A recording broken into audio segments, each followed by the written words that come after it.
ધંધો હોય કે વેપાર, વિકાસના શ્વાસ માટે કળા નામનો પ્રાણવાયુ જરૂરી છે. કોઈ દરિયો ખેડીને પરદેશ જાય છે, તો કોઈ ઘર આંગણે શેરીના નાકે જ ધંધો જમાવી રૂપિયા સાથે નામ પણ કમાય છે. આ છે સિદ્ધપુરનું મંડી બજાર અને આ કરસન કાકાની લારી.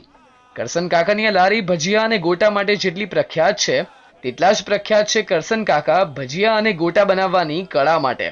સાંભળીને જરા આશ્ચર્ય થાય, પણ કરસન કાકા ઉકળતા તેલમાંથી તેમના હાથ વડે જ ભજીયા કે ગોટા બહાર કાઢે છે. સાંભળવાનો વિષય નથી. આ માટે જુઓ હાથ કંગન કો આરસી ક્યાં. 35 વર્ષથી આપ જારીથી કેમ ગોટા બહાર નથી કાઢતા ને ઉકળતા તેલમાં હાથ નાખીને એક આપણે શ્રદ્ધા છે, આપણા મનથી એવું કંઈ નથી. એટલે આવો વિચાર ક્યાંથી આવ્યો કે એમને અચાનક આપના હાથ બળે છે આ દરમિયાન ઉકળતા તેલમાં નહીં. હાથ નાખો છો તો? કશું થાય છે આપને? કંઈ છે કોઈ ચીજ નહીં, કોઈ કેમિકલ બેમિકલ કોઈ ચીજ નહીં, જાતે જ? જાતે. પૈસો કમાવા કોઈ મશીન પર હાથ અજમાવે છે, તો કોઈ તેના હાથ વડે જ ધંધાનો રંગ રાખે છે. જી હા, કરસન કાકા પણ તેમાંના જ એક છે.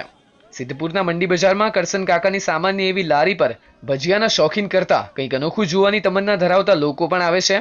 માનો કે ન માનો, પણ અહીં આકર્ષણનું કેન્દ્ર કરસન કાકાના બંને હાથ જ જમાવે છે. પરંતુ ઉકળતા તેલમાંથી હાથ વડે ભજીયા બહાર કાઢ્યા બાદ ફૂંક મારી મારીને તેને ખાવાનો લાવો કોઈ જવા દે ભલા. ફરસાણની તો અનેક દુકાનો આવેલી છે.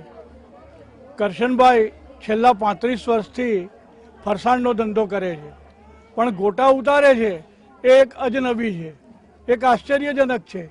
લોકો જોવા માટે એટલા બધા ભેગા થઈ જાય છે, સાથે સાથે એમના ગોટાનો સ્વાદ પણ માણે છે.